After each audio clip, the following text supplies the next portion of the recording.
Wednesday, word. Wednesday, word. Wednesday, word.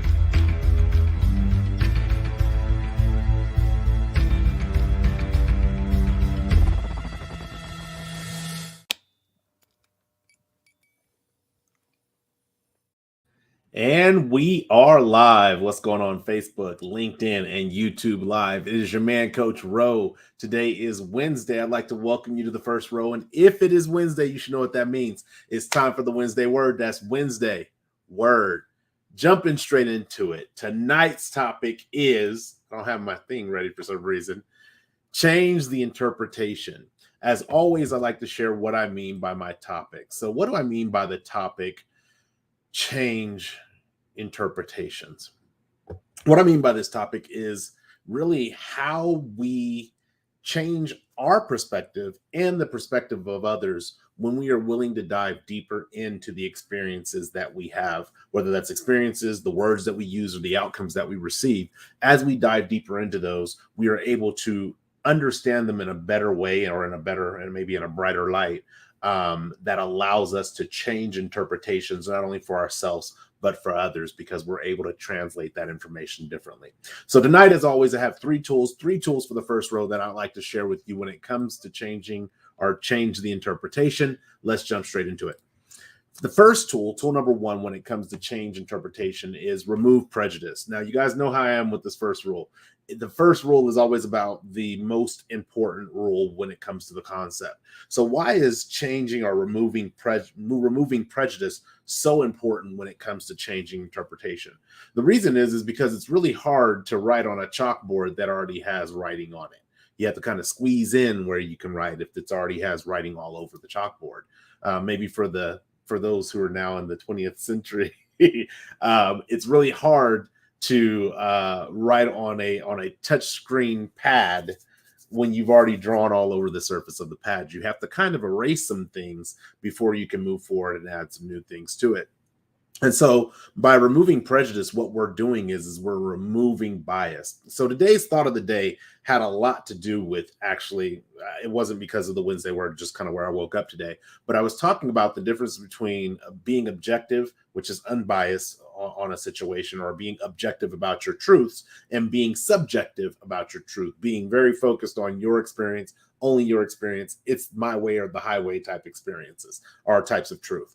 And really, removing prejudice allows us to not necessarily completely disregard all of our experiences. That's not what removing prejudice is. It's simply moving back to a space to where we can become objective about the experiences that we have. I actually had this experience once when I was working in California. I had resigned from an employer, and I was talking to somebody about something in regards to the job afterwards, and they still worked at the employer. And at one point, they stopped me in the conversation. They're like, "Hey, is this person a racist?" And I was like, "Why do you ask?" Because when you're really trying to move from subjective to objective, you kind of need more information than just, how do I feel about that person? Yeah, I feel like they are. But then they shared some things like why they thought maybe the person was a racist. And I was just like, yeah, no, they're not a racist. They just think they're smarter than you. Therein lies the problem. So what you're receiving, because of their subjective prejudices that they have within themselves, is you think that it's because it's a race-based thing or something along the lines of that. It's not that. It's just they think they're smarter than you. And so because they think they're smarter than you, they are in a space where they think that they can belittle you because you are less than them. Not anything to do with your race, everything to do with who they think they are when they may not really be that person. And so by removing prejudice when it comes to changing interpretation, from number one, changing your own interpretation, but even probably a more difficult hill or mountain to climb is changing somebody else's interpretation. When you're able to remove those prejudices, it gives you a space to be able to write a new story for that person. Think of it this way. There was I don't remember I know it was a Mandela, it was like a Mandela memorial, and there was a sign language interpreter who was like signing for the whole thing. And it came out that all the stuff that person was signing was not it. it was not the thing. It was not what he said. It was not matching the words that were being spoken. But think about off that how off that interpretation can be for somebody who, like, I don't know sign language personally. So if I see somebody signing, I'm just assuming they're saying the right thing. But for somebody who knows sign language, who actually has like a perspective, not a non-biased unobjective, or not a non-biased objective perspective, but a subjective perspective, because they actually have the experience, they're gonna be like, yo, what is this dude doing? What is this sign language that you're doing? That's not sign language. You're not, especially if they can hear, that's not sign language. You're not matching what the person is saying. The same thing can be said for us when we're removing our prejudices. When we remove our prejudice, what we are doing is we are setting aside our experiences, because it's easy to think that sometimes, it's easy for us to feel like our experience is the only experience. And I've experienced this a lot in life when I was younger and into my adulthood, where it feels like I'm the only one going through things. Like, man, everybody else's life is perfect. Why the heck did I get such a crappy life? Or why the heck do I got so much things going on in my life? And I've felt that way before. But the reality is that's just my subjective experience. And when I begin to remove the subjective and move towards objective, I remove prejudice. And what that does is it allows me to see that, hey, maybe this person's got a crappy attitude because they're going through some things. Maybe this person is a little more difficult to get along with because everything else in their life seems to be spinning out of control. And this is the one area where they think they can have control, where they're trying to get a footing on their control. And then the last thing when it comes to removing prejudices is it's really hard to change somebody's interpretation. It's extremely difficult to change our own interpretations when we're not willing to give that new interpretation a space in our life to adhere to. And by adhere, I mean like adhesion, like being able to stick to. And so think of it this way. If in my laptop, I'm using my laptop right now. I save a lot of information in my laptop in regards to the first row. And I have an external hard drive. If I'm using my external hard drive and it's corrupted, right? It tells me, hey, this is corrupted. It needs to be reformatted, whatever it may be. I got a couple of things that I can do. Number one, I could say, okay, chuck it. I lost all that data. Chalk it up as a loss. Move on. Get a new external hard drive. Number two, I can take it to somebody who might be able to fix it and recover the data and then get that data off the hard drive so I don't lose as much data as I probably would have lost if I just thrown it away. In both of these situations, there's a potential for loss of data, right? There's potential for loss of data. But in both of these situations, also, what I'm probably not going to choose to do is save more stuff on the corrupted hard drive. And when we are removing prejudices from our lives based on our own experiences and moving towards a more objective mindset, what we're doing is we're saying, hey, look, it's possible that the paradigms that I've established over the course of my life, not all of them are accurate. It's possible. There's a possibility there in that, especially depending on when those paradigms were established. And because that is possible, what I'm going to do is I'm going to try to pull as much data as I can off of that hard drive those paradigms that I can that might make sense. And I'm going to put them in this new space where I can now observe them and see if they make sense to continue to keep in my life.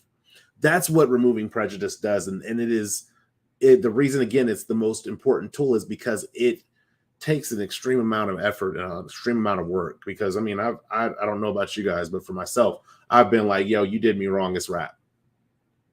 You only get one time to do me dirty. It's a wrap. I've been that person before. And so it's really hard to like step back and say, hey, you did me dirty. Let me analyze that a little bit.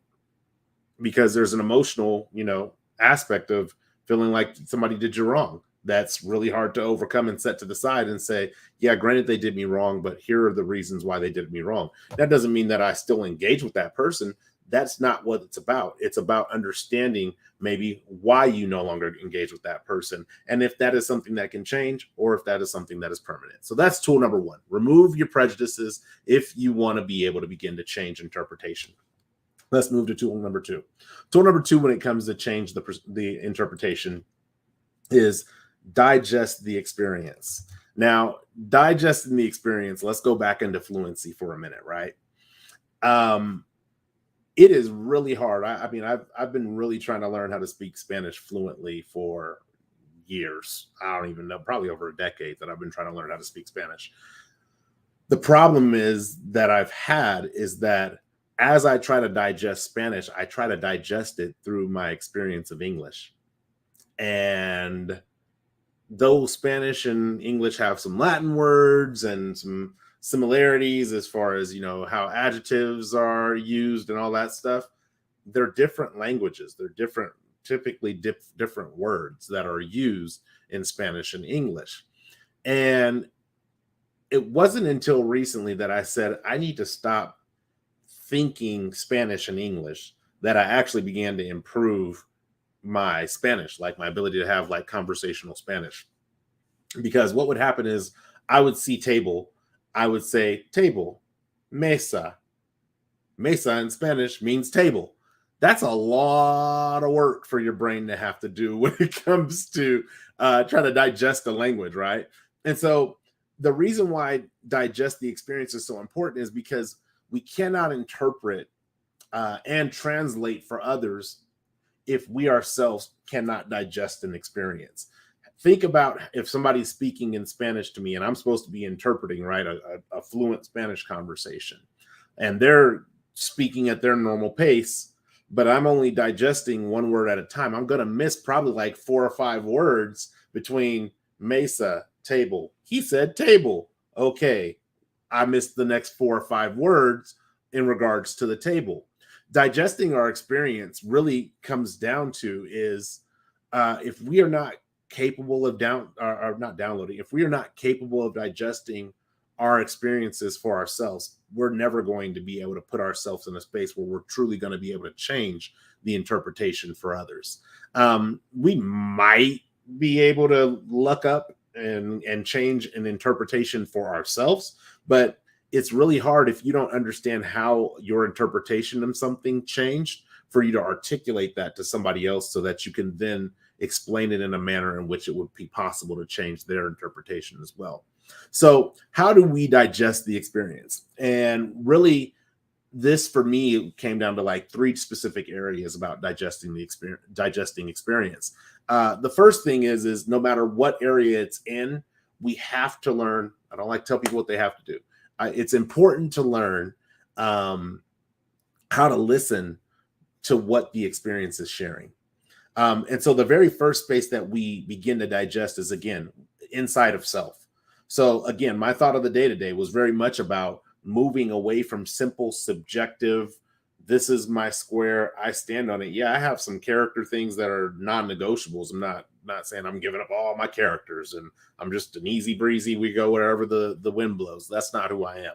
But what I am saying is that there might be some paradigms in my head that have some deep roots, but need to be addressed, and I need to move them more to objective base. Now, that doesn't mean that I accept all things or am willing to just like, I'm always willing to let people live their life. Like I tell people all the time, I don't have a heaven or a hell to send you to. So however you choose to live your life, as long as it doesn't step on any feet of mine or the people that I love and care about, live your life. But insight to self as we're digesting experiences is really about diving deep into the experience that we're having and understanding what that experience is bouncing against along its way as we experience it. It's almost like in a neighborhood where the street has like a lot of potholes, right? And so think about your car's driving down the street with a bunch of potholes on it. You're probably going to wear your suspension out a little bit faster than somebody who drives down nice paved streets. And that's how our experiences that we have that are subjective, that we like have completely rooted and they're ingrained in us. That's how that is when we're experiencing new experiences or we're experiencing similar experiences. It bounces against all these things and it wears down the experience as it bounces through us or bounces off of those things that we are rooted in, those things that are rooted in us. Sorry, those things that are rooted in us. And what that does is it kind of contaminates the experience. And so our interpretation of it, the insight that we typically get from it, is a diluted version of the insight that we could get from it had we had never had the experience before and it didn't bounce against all these other different things. So the very first thing that we need to learn how to digest the experience in is really the insight of ourselves. What is that experience for us, to us? What is it bouncing off of? What's diluting that experience? Or in some opposite situations, what's enhancing that experience to make it feel like it might be a trigger? So that's the first part of how we digest the experience. The second part is the insight of others. The insight of others is not like just the entire world. Oh, I got to think about the entire world. That's not what the insight of others is. The insight of others is really about the insight of people who are close enough to you in proximity that you actually have a relationship with, and you can register the impact of an experience, or you can have a conversation with them if you have transparency and honesty in that relationship to say, hey, how did you feel about this experience? This happened with me and a boss during Trayvon Martin. I just was in a space where it was like, I'm not balanced right now and I need to do some writing. And I remember being at work, and my boss was like, yo, what are you writing? And I was like, hey, this is what I'm writing about, and I really need to write this down before I do any work today, or I can just go home for the day. Like, either way. But insight to others is really, again, about being able to be close enough to somebody in proximity to them to where you can actually register the impact that it is to them.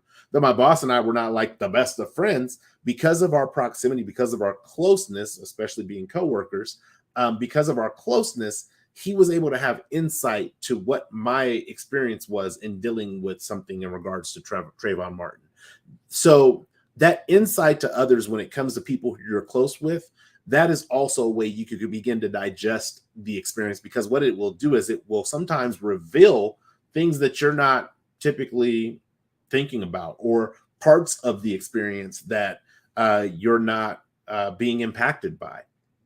And then the third part of how to digest an experience really is about insight to the world that surrounds us. So this is not the yourself, this is not the people that you're in proximity to, but like kind of like a worldview. I think sometimes in life we move away from having a worldview and we just think about the worldview in our little part of the world.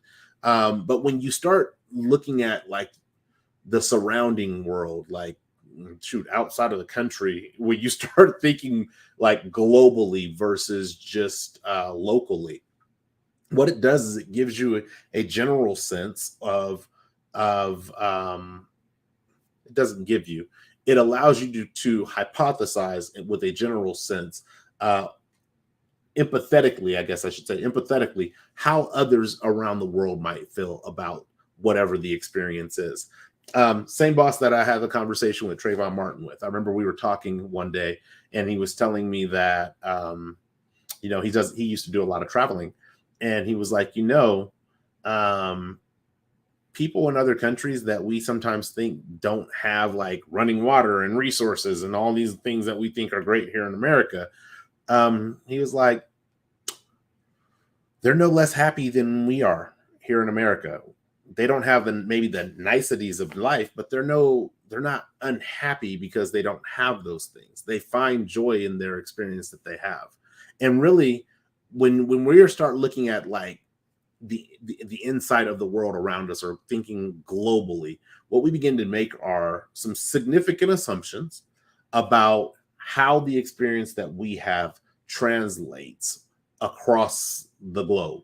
And the thing that does for us when it comes to digesting an experience is it begins to take us out of our current situation, and it allows us to use this wonderful thing we all typically have called an imagination, to imagine what it might be like in other countries, or what it might be like in other, not even other countries, in other parts of the world, or other places in people's lives where they are having similar or same experience, they are having experiences that are similar or the same, and they are interpreting them completely differently than we are. It's almost like your gratitude determines your altitude, or they say your attitude determines your altitude, but I say your gratitude determines your altitude, because then after you determine your altitude, then you'll have a different attitude. But anyway, that's really what that's about. So how do we digest the experience? Again, the first thing is inside of self. Then we have an inside of others that we have close proximity to our relationship with. And then number three is that we actually have an insight to the world that surrounds us, or we begin to develop a global view. It stops becoming about just us. And interpretation really is, it's a component of communication between two individuals, not necessarily just ourselves all the time. And so that's tool number two. Again, digest the experience. And then finally, we have tool number three: share new interpretations vulnerably. Got to say that really slowly. Share new interpretations vulnerably. I told you I got to say it slowly because my tongue gets tied on that one. The reality is this: is when we are going to change an interpretation, whether for ourselves or for others or for the world, when we're going to change an interpretation about what something means or what an experience is, we should realize that if we knew it all, like if we knew everything in the world, if we knew everything and didn't need anybody's help to know anything else, right? If we knew everything, we wouldn't need to change our interpretation. Our interpretation would be set and it would be perfect, and we would never need to change it because we got it right the very first time. The reality is that if that's the perspective that we come to the world with, honestly, if that's the perspective we come to ourselves with, like in just reflection, oh, you got it right, don't even trip, the likelihood of changing the interpretation is relatively low, because there's no vulnerability. Which, for me, when I say vulnerability, it's almost like authenticity. People know when people are being authentic, and people know when people are being unauthentic. If you really want to change the interpretation for somebody, you have to share the new interpretations that you do come across vulnerably. The other reason for this is because if we're not sharing vulnerably, then we are guarded. And if we are guarded, please believe that energy is going to go off when you go to share this change of interpretation. And that is going to cause the other party, whether that party is yourself and you want to be in denial, that other party is other people, that other party is people around the world, it doesn't matter. It's going to cause the other party to be guarded. And in both cases, when both parties are guarded, it is very difficult to be receptive. It's almost like when they say, don't look a gift horse in the mouth. And I would love to share why that adage is what it is. Basically, you can tell the age of a horse by the teeth. But when they say that, it's because you're looking the gift horse in the mouth because you're like, you gave me this horse as a gift. It's too good to be true. What's the catch? We actually talked about in the men's circle that there's always this catch that we're waiting for. What's that? What's the catch? I'll give you this for free. Well, why? No, I don't want it. So when we are in a space where we're guarded, we're going to be less receptive. And the people that we might want to share or share our new interpretation with, the revelation of a change in the interpretation, the people who we might want to just bounce that idea off of, are going to be guarded. Like, wait, are you trying to get me to change my mind about this? Because if so, I don't want to talk about it because I'm not interested in changing my mind. And that's maybe a bonus tool is realize that even when you change the interpretation for yourself, that doesn't automatically change it for other people, because you might have done work that others have not done. And if they have not done the work yet, sometimes you're just, what do they say? I think they say beating a dead horse. There's a lot of horse analogies. You're beating a dead horse. They're not interested in the new interpretation. So trying to force an interpretation is almost worse. It's probably worse than not being vulnerable when you're sharing new interpretations. So those are the three tools that I have for you this evening when it comes to change the interpretation. Really quickly, let's go over them. Tool number one when it comes to change the interpretation is remove prejudice. Be willing to receive. Be willing to receive in like a non-cluttered space. Be willing to receive experiences from a non-cluttered position. Move some of that clutter out the way so that you can actually sit with the new experiences and not have them be diluted or inflamed from previous experiences. Tool number 2 is digest the experience.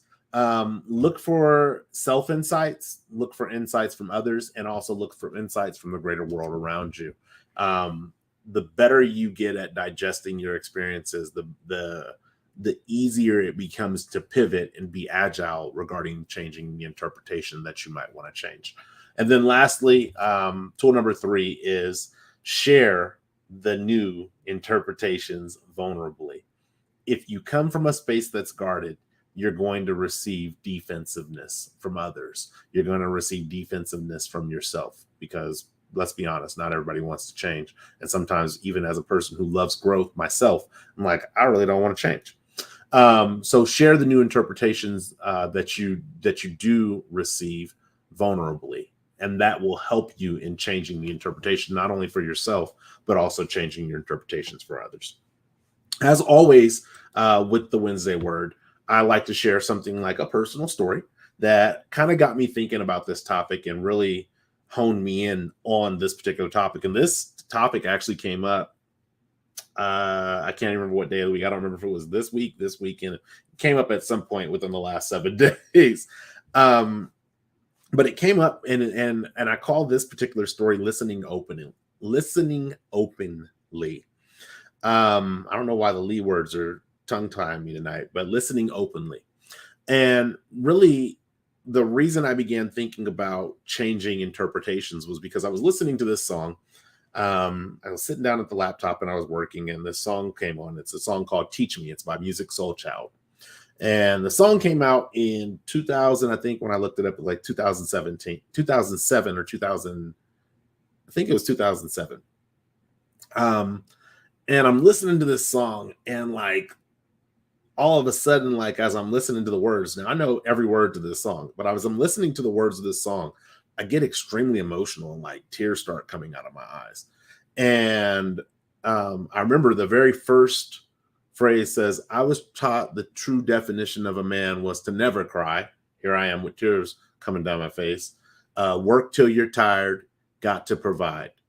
And I'm thinking of like what this song means to me in this moment in my life. Now, granted, I've listened to this song 15 years straight, never shed a tear.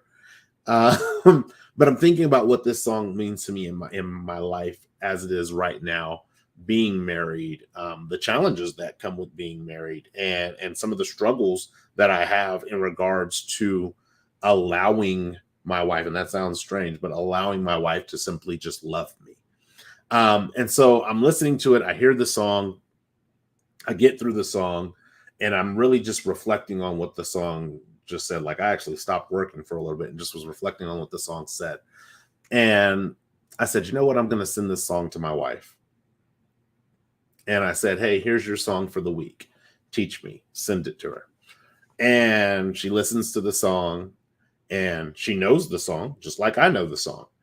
And she says, wow, I've never heard the song like that before.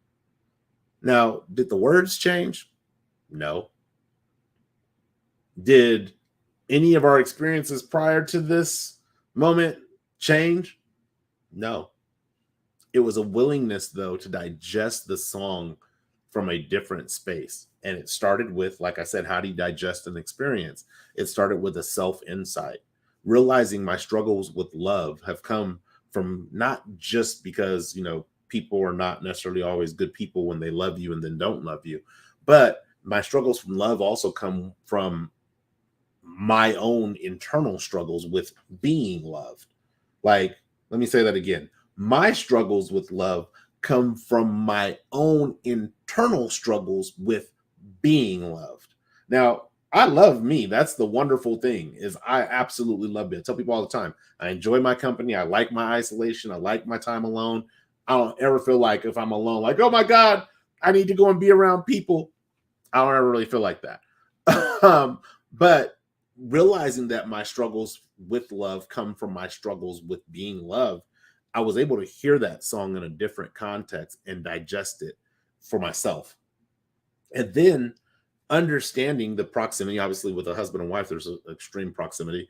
The proximity with my wife and I, and knowing the stuff that we've gone through, it's like, I think that I can change her interpretation of this song as well. And not just her interpretation of this song, but also use the words of this song as a means to communicate something that I am trying to change, like a greater interpretation that I'm trying to change, which is my struggles with being loved. And so she heard it differently. And then what does that leave us? How do I continue to digest that experience? As I start thinking about the greater world. And so for me, it made 100% sense to make this a Wednesday word, because now I'm thinking about it from not just the perspective of, oh, a husband and a wife, and there's, my inside and my closest companion. No, it's like my insight, my closest companion. Okay, how does this impact the world? How can I help the world change their definition or change how they interpret the experiences that they're having? How easy would it have been for me to simply say, I got teary-eyed down here. It's just me down here. I didn't have anybody else down here, so nobody would have known. How easy is it for me to do that? But also, in that ease of just brushing it off and not acknowledging it, I don't share the new interpretation. And because I'm willing to open up the vulnerability, and this is why tool number 3 was really important, share new interpretations vulnerably, because I'm able to open up in that vulnerability and say, hey, look, I just heard this, and I need you to listen to this because this is your song for the week. Can you teach me how to love? And really, it's not, can you just simply teach me how to love? Can you teach me how to accept being loved? Can you teach me how to be okay with the fact that I'm not just worthy to love myself, I'm worthy of being loved externally? And that doesn't mean that there's not people who love me. There's tons of people who love me. But there's always been, for me, a psychology behind the people externally who love me all have the possibility of abandoning me. And the only person inside with me, I know I love me, and I ain't leaving us high and dry because we're along for this ride together. So that's really what tonight's Wednesday word was about. It's about listening openly to our experiences, so that we can begin to make those changes in our interpretation. We can change whether we're the victim. We can change whether or not we're the villain. We can change whether or not we're whatever it may be. We can make those changes in our interpretation, hear experiences differently, and apply them differently and learn from them differently, no matter if a song has been out for 15 years or not. 15 years and one day later, you hear the song and you're able to learn something and change your interpretation of that song altogether. So actually right now, what I'm doing is every day I start off my day with Teach Me. That's the first song that I put on my playlist. Teach me how to love, teach me how to love, teach me how to love, because it puts me in a space where I can be a student and learn mastery over the skill of being loved for me, not the skill of giving love. I'm going to continue to work at that, but the mastery over the skill of being able to receive love. So that's what I got for you guys this evening. I hope you guys have enjoyed this Wednesday word. The next time that you'll be able to catch me on the first row will be for Tuesday, May 23rd. That will be the men's circle. We're going to talk about rebuilding after the breakdown. If you are a man and you have not been on the men's circle, you might want to jump in on that. Those are some amazing conversations. Last week's conversation was phenomenal. Still kind of riding a high from that and still being emotionally challenged in day-to-day life because of the things that we're digging into in the men's circle. So that will be Tuesday, May 23rd, 6 p.m. Pacific Standard Time, 9 p.m. Eastern Standard Time. And then after that, you'll catch me for the Wednesday word for the 24th of May. And I don't know, that 24th of May, there might be one more Wednesday word after that. And then we're on season break for a month, for the month of June. So other than that, that's all I got for you guys tonight. I always appreciate you guys rocking with me live. For those who are watching live, appreciate you if you jump in the comments. I'm always happy to engage with you there. But if you're watching via the replay and you leave a comment, I'll comment back to you or respond back to you within the first 7 days of the content being open. So other than that, if you like this video, share it. If you share it, like it. Again, love engagement. But until the next time, one love, peace, and God bless. Thanks for sitting on the first row.